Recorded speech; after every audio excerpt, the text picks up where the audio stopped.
Welcome back everyone to my Let's Play of Dragoon X Omega I. Last episode we were grinding around tours. Nika has finished the grinding. I got to level 9. Managed to buy all that equipment that I needed. I got the ice arm, the Volt vest, and the meat shield. So I also learned a new spell, Luminous. Luminous is basically like a torch, but instead of being a 3x3 square, lighting up 9 tiles, it's a 5x5, and then it shrinks down to 4x4, and then finally 3x3. So that Luminous spell is going to be quite useful because we're going to be exploring some runes. In the base game, to the southwest of Tantagel Castle was the Mountain Cave. In this game, there's going to be over to the east, it'll be a rune city, so we're going there. Luckily, they didn't change the layout of the Mountain Cave, so if you're familiar with the Mountain Cave layout, it's the same in this game. Other dungeons have changed though, so like the Grave in Garanham, which is the Tor Grave, the Tor Mine, that'll change. The Dragon Lord's Castle has changed. Hawksness, where Odric's armor is, that's changed a bit, so. But I guess this is the first big dungeon that we're going to be going into. They didn't really change anything, so it'll be a good place for us to grind and get a lot of money because there's a lot of good equipment in Fun, the next village that takes place of Mildar. We're going to grind to about level 12. The monsters here are a little bit more complicated. As you can see, I have like some extra stats there. So like there's Stare 25%, Bolt 50%. Basically, the AI for this monster is it'll have a 25% chance to do Stare. If it doesn't do that, then it'll check to see if it'll cast the Bolt spell. If it doesn't do that, then it'll just attack. You also notice too, it had a 1 in 16 chance of the PSI block not working on it. So that's a rarity. Like most enemies that cast spells, PSI block is guaranteed to work on them, but that got a slight resistance to it, so. But we're heading here to the Nico Resort. We've done a whole lot of grinding, so it's about time for, Nika to relax a little bit. We'll be coming back to the Nico Resort later on once we get keys, because in the base game we found the fairy flute there. This one we've got to find a sonic orb, but we can't do that until we get a key, so Ushan's robotic guard went crazy and won't let them leave the city. And that's basically Catelyn in the base game. So we're going to have to come back here once we get keys. Clinic of Health. We'll be staying here quite a bit. So even though there's stairs here, they're just to get up onto this stage. I always just thought it funny though. You try to climb the stairs and it says there's no stairs here. Yeah, there are. They're right there, but they're not like an actual staircase that takes you to a new layer. So we're talking to these people here. Basically, they are just living a hedonistic lifestyle. They're like, oh, the world's gonna end. Let's just party and have fun. So. We will not be doing too much here. We want to eventually buy the red armor. Luckily, it won't be too bad to get that red armor. Yeah, it's 3,000 gold Orca to get. However, you'll be able to get quite a bit of money just from the treasure that you're going to get in the mountain cave or the cities to the ruins to the west. So, it's also a good place to basically pick up a lot of to fill out your pills. Every time you go into the cave, there's going to be a treasure chest that will have a pill in it. You can have 6 pills max. And so basically just going in and out of that cave, we'll be able to just save on having to buy pills. Once we begin to get torches each time. So yeah, we won't have to worry about using luminaire or buying torches because the cave just supplies it for us. I will, though, of course, the first time I'm going through the cave, I'm going to go through it twice in this episode. I'm going to use the Luminous spell the first time, just so you get a better view of the cave. And then the next time I'll just go through with the torch. And like I said, you're going to get a torch every time you go in there. So, it's you don't have to worry about spending money on torches. Or pills, because we're going to get pills there. And in the base game, there's some gold chests there. The one gold chest could potentially have a cursed item in it. In this game, the cursed item is always there. Now it's going to be a lot cheaper. It's going to be the Filthy Helm, and it's only going to sell for 180 Arca, where the cursed belt that you can get in the mountain cave was like 1,200. But that was only like I think a 1 in 24 chance of getting it. Where here, you know, it's a guarantee that you're going to get that Filthy Helm. Plus, there's another box in there that has 120 gold, and we're going to be able to, once you get the first Sapphire ring, which is basically the equivalent of the Fighter's ring. Once again, it's bugged. It doesn't do anything in this game.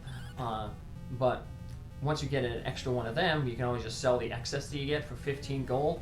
So you're guaranteed to make 315 gold per trip through the mountain cave. And that's not including the gold that you get from fighting all the monsters in there. And the monsters are pretty appropriate for this area. So you at level 9, you can pretty much take, you can do about 3 trips through the cave, where you have to stop at the town to heal up. So that's basically almost like 1,000 gold right there. So potentially two runs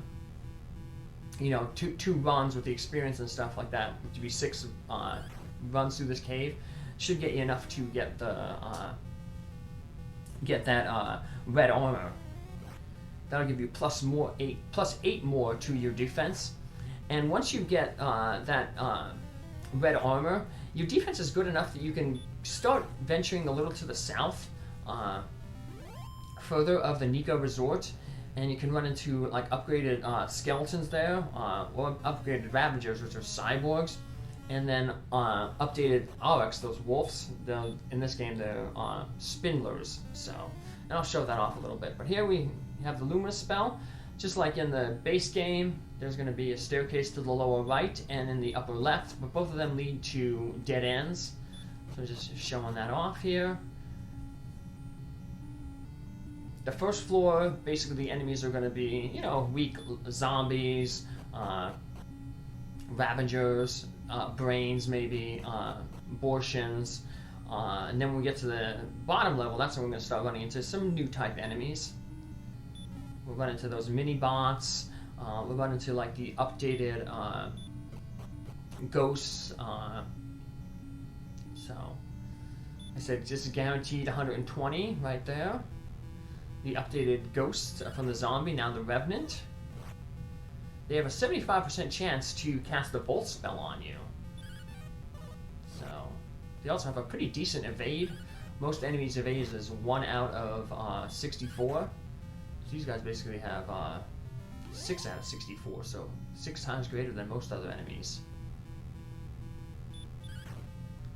I like these guys. They were so scary back at level 6. It just shows how much 3 levels. So the first level 7 and 8, we basically were using the stare spell to stare them and paralyze them. But now we just take them out. Save all our MP for our psychic powers for healing. So we got the Filthy Helm there, guaranteed. In these 2 chests, we finally have the Sapphire Ring, and which is the Fighter's Ring. Doesn't do anything in this game, but it's a guaranteed 15 gold for every extra one that you get, and then we get another torch, so we don't have to worry about buying any of that stuff. I will keep 1 Sapphire Ring, even though, like I said, it doesn't do anything. But if you really want to clear up inventory space, you can always sell that Sapphire Ring and the Nanotech Glove. Just don the Sapphire Ring, and then if you look at it again, there's an inscription, the Fake Man in Usand. We learned a little about Usand back in the Nico Resort. They said that the robot guard to that place was basically went crazy and won't let the people leave. But we won't go there till much later in the game, so. We have the last of the Drakey type enemies, the Vorzak. So we had the Vorzak, the Mega Vorzak, and now we have the High Vorzak. Small little cave. As you can see, the Luminous spell, it decreased as we walked around a little bit. But 1 Luminous spell will get us through the entire cave.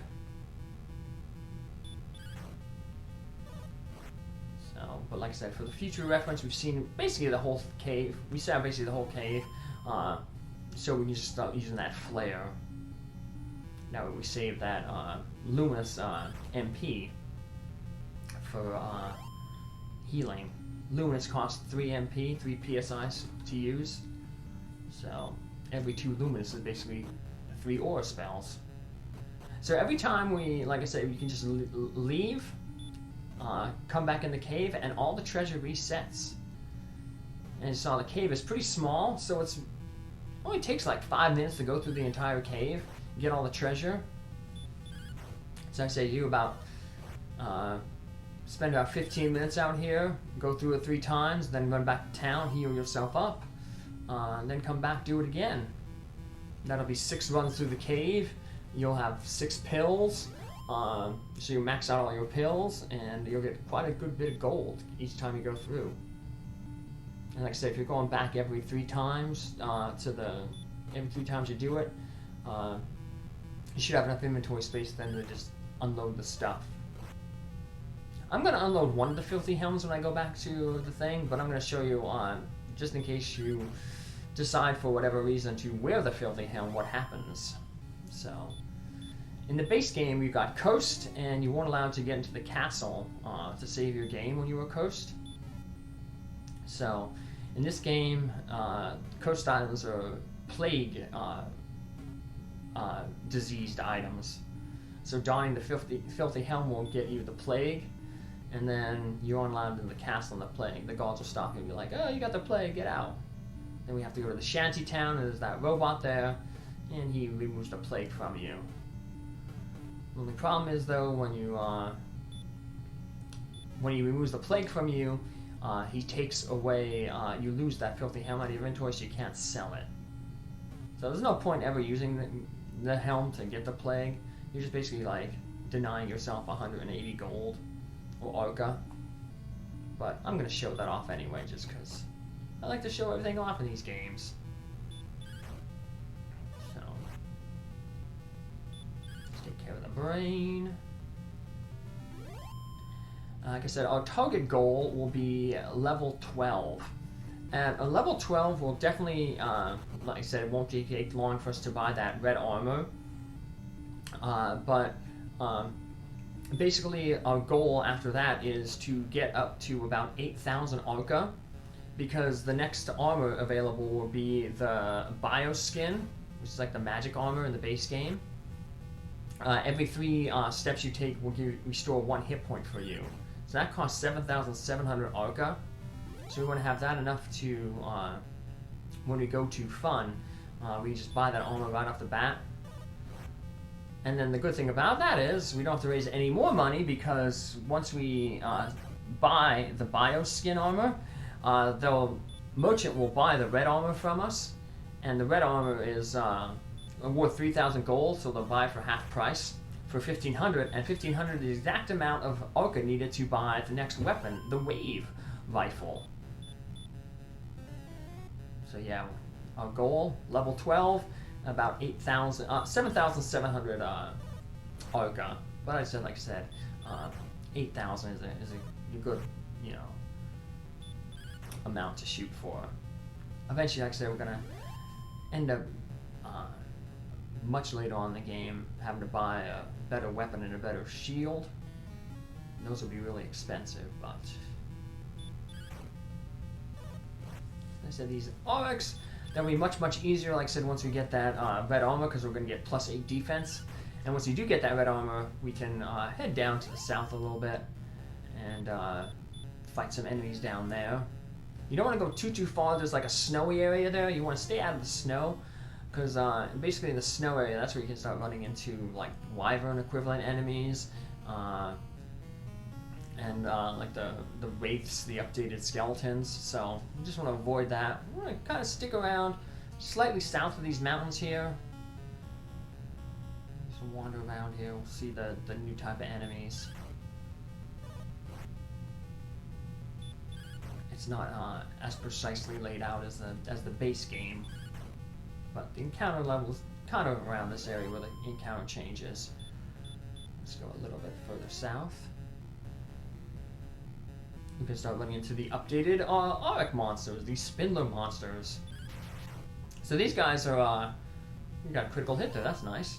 That PSI block of 50% chance, so something that can actually be easier than the Ajax there, or the Alax, because they'll spend so much time trying to cast that stop spell on you, and it's not guaranteed to work.